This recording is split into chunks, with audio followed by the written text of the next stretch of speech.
Oh, man. Okay, woo. I am awake. Let's do this. Good morning, good afternoon, or good evening, Sip&Talkers. No matter what time zone you're in right now, welcome back to Sip&Talk. Today it is just another day full of energy. Yeah, a lot of energy today, for sure. Right. I mean, have you noticed lately that when you open up the financial news or watch the opening bell, the whole vibe is just suddenly, come back to life? Oh, totally. Because literally just a few weeks ago, headlines were screaming about doomsday. Everyone was saying geopolitical crises were going to completely tank our global economy. But now, the market is partying like it took a massive adrenaline shot. Honestly, this emotional roller coaster is faster than a Silicon Valley engineer job hopping. Yeah, it really is. But I mean, this is just classic Wall Street, right? It's that collective amnesia and the whole resilience narrative. Yes, exactly. Despite all the geopolitical chaos and the high rate anxiety, as soon as a few heavyweight earnings drop, or there's, even a tiny glimmer of diplomatic hope somewhere, money instantly switches from safe haven mode to pure FOMO. Oh, 100%. 1 second people are asking if we are literally heading to hell, and the next second they're asking, wait, is it too late to buy the top? Right. The fear of missing out just takes the wheel. It really does. Yeah. So that sets our mission for today's Sip and Talk. We need to figure out, are geopolitics actually turning a corner? Or is the market just, faking its health to keep the party going? Yeah, we have a lot to get through today. We're going to unpack the global geopolitical tug-of-war, the structural realities of the major economies, and the newest moves from our U.S. tech giants. It's going to be packed. We'll figure out if this roller coaster is actually building a foundation or if it's just, loading up for the next drop. So grab your coffee, let's talk. Let's jump into it. I think we have to kick off by looking at what is actively pumping the market's adrenaline right now, which is definitely our domestic tech sector, and that surprisingly chill inflation print we just got. Oh, for sure. The S&P is hovering near record highs right now. I think it's approaching, 77.58? Yeah, right around there. And it is heavily boosted by the AI and chip sector. Plus, that CPI report came in really subdued. I mean, core CPI rose just 0.2% month over month. Wow. And just 2.5% annually. That is the slowest pace since March of 2021? Yep, 2021. So the environment looks a lot less hostile, but you really have to look at the Magnificent Seven here. They are completely carrying the weight. Oh, absolutely carrying it. I mean, Microsoft's intelligent cloud, specifically Azure, surged 32% to $39.3 billion.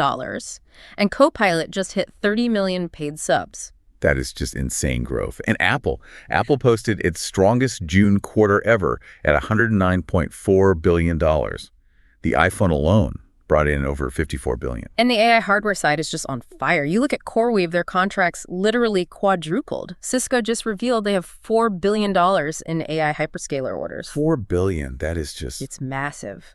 But let me just pump the brakes for a second here. Here we go. Well, I have to push back a little on the euphoria. We are throwing billions and billions at AI infrastructure, but what about the actual everyday consumer? What do you mean? I mean, we're building this utopia in the cloud, but the people at the end of the economic chain are stressed out. They are dealing with what Rebecca Honks over at London Business School formulated as the chaos tax. Oh, right. The chaos tax. I love that concept. It's so relevant right now. Basically, consumers and businesses are just completely exhausted by constant system shocks. Inflation, wars, weird weather. It leads to this massive decision paralysis. Because everything just feels so unpredictable. Exactly. Everyday life is unpredictable. Look at the ongoing Cyclospora outbreak in iceberg lettuce coming up from Mexico. Ugh, yeah, that has been awful. Thousands of people sickened by that. Right. And you see restaurants like Cava and Sweet Green actively trying to navigate the panic. They're out there proving their supply chains are clean, trying to reassure everyone. But the consumers are still terrified of the produce aisle. Exactly. The chaos tax means they don't care about a corporate press release. They just stop buying salads altogether because it's too much cognitive load to worry about getting sick. That makes total sense. And it's wild because Wall Street is actually monetizing this exact consumer reality right now. Wait. How do you monetize lettuce anxiety? Well, Bob Diamond's Atlas Merchant Capital, they just took a minority stake in this firm called Edge Focus. And Edge Focus uses AI to analyze hundreds of billions of data points to model consumer credit behavior. Oh, wow. Yeah, so instead of just looking at your FICO score, the AI is looking at the chaos. It maps how all these microshocks, like a lettuce outbreak, impact hourly worker shifts at local restaurants, which then predicts auto loan defaults 3 weeks later. Wait, really? It can predict defaults from a produce recall? Exactly. It uses AI to track the chaos tax in real time. That is slightly terrifying, honestly. It is. But while our U.S. tech sector is firing on all cylinders and building these wild AI models, the global economy is basically a two-engine plane right now. And the other engine is stalling. Big time. China is sputtering and it's violently pulling the whole plane sideways. Yeah, the deflationary spiral there is intense. I was looking at their Q2 GDP growth, and it slowed to like 4.3, maybe 4.4%, which is their lowest since 2022. And deflation is really setting in. I mean, July CPI was barely up at 0.5%, and their producer price index actually rose 3.5%. It just shows massive domestic weakness. It's a structural nightmare, and so much of it ties back to their real estate sector, which is just absolutely crushing consumer confidence.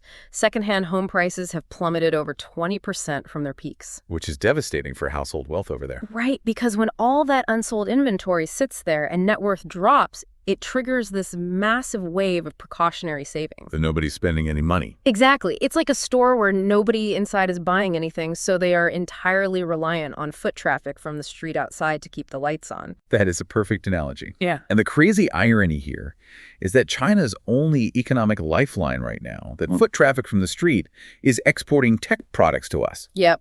Tech exports are up 24% year over year. Because they're desperately trying to ride our global AI wave to stay afloat. It's this weird symbiotic relationship. But China's desperate reliance on exports and, frankly, our own reliance on global energy brings us directly to the shipping lanes. The choke points. Right, the geopolitical powder pegs that literally threaten to derail this entire tech-driven market. And we have to start with Iran and the Strait of Hormuz.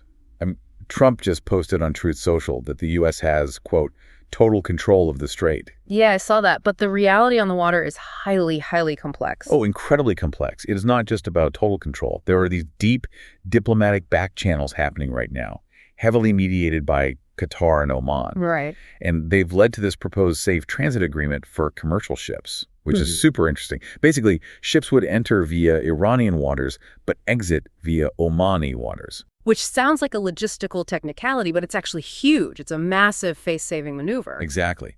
It lets the Iranian hardliners claim sovereignty on the way in. But exiting through Oman keeps the international insurers happy. And this fragile progress actually paused planned U.S. military strikes. But the problem is that Iran is totally fractured internally right now. Yeah. You've got the IOGC, the Islamic Revolutionary Guard Corps hardliners. They are fiercely resisting giving up any maritime control. Because it hurts their brand. Right. But then the regular military, the Artesh, they are using this diplomatic pause to actively rebuild their air defenses. And they are using Russian and Chinese tech to do it. Wow. So they are just buying time. Exactly. And this internal tension is exactly why Brent crude oil is just stubbornly hovering around $88 a barrel. The market is nervous. And it's not just the Middle East. Look at the Ukraine war. The ground war is locked in this horrific high-casualty attrition right now, mostly in Donetsk and Zaporizhia. So the battle is completely moving to the skies and the seas. Exactly. I mean, on August 12th, Ukrainian drones completely devastated Russian air defenses. Yeah. And this is the big part, grain terminals at the Novorossiysk port. Hitting grain terminals is a massive escalation for global supply chains. It really is. And Russia's relying on fast Jiran drones and North Korean KN-23 ballistic missiles to strike Kyiv. So the weapons are just fully globalized now. So let me ask you this. When you look at drones hitting grain terminals in the Black Sea and the IRGC fighting for control in the Persian Gulf, aren't we just one miscalculation away from like $140 oil again? Oh, absolutely. I mean, if that happens, the subdued inflation print we were just celebrating gets wiped out in a week. It completely evaporates. And what is so wild is how all this international instability and this massive AI expansion we're talking about is colliding directly with our own political theater right here at home. Oh, yeah. Bringing the chaos home. Exactly. I mean, our midterm primaries just wrapped up, and the landscape is so fragmented. Like, look at the progressive DSA movement. the Democratic Socialists of America. They had a really mixed night. Yeah, they really did. In Wisconsin, Francesca Hong narrowly lost the gubernatorial primary to David Crowley. Right, so Crowley is going to face Republican Tom Tiffany. But then over in Minnesota, Peggy Flanagan actually secured a major win for the DSA in the Senate contest. So it's very back and forth. Yeah. And on the GOP side in Minnesota, Trump's hand-picked candidate, Mike Lindell, decisively lost his gubernatorial primary to Lisa DeMuth. Which just shows you that endorsements aren't guaranteed golden ticket anymore. Not at all. Yeah. And meanwhile, in Washington, Trump's press secretary, Caroline Leavitt, is stepping down at the end of the month to spend time with her family. Right. Which leaves this massive communication vacuum just months before the midterms. It's terrible timing for them, but you know what I think is the most fascinating collision here? What's that? How our tech boom is literally becoming a ballot issue. Like, we're talking about global AI races, but politicians in states like Minnesota are actively debating whether to place moratoriums on new data centers. Wait, really? Moratoriums on data centers? Yes. Because of power grid and water usage concerns, these AI hyperscalers run incredibly hot, and they use millions of gallons of municipal water for cooling. Oh, right, because the servers will literally melt down otherwise. Exactly. So local leaders are pushing back, and they're demanding these quote-unquote win-win closed-loop water recycling systems. Okay, so a closed-loop system, that means they reuse the same water instead of constantly draining the local supply, right? Yep, it recycles the water over and over, which is great for the environment, but it is way more expensive and complex for the tech companies to build. So essentially, the chaos tax we talked about earlier applies perfectly here, too. How so? Well, how are our American businesses supposed to build out this trillion-dollar AI infrastructure when the domestic political landscape and local zoning laws are as unpredictable as the Middle East? Honestly, that is such a great point. They have to navigate the Strait of Hormuz, Chinese deflation, and a local Minnesota water board all at the same time. It's impossible. Yeah. Which kind of leaves us with this final crazy puzzle to chew on as we wrap up today. Ooh, I love a good puzzle. Lay it on me. Okay, so if Wall Street algorithms and those AI credit models like Edge Focus are tracking consumer behavior down to the microsecond, Yeah.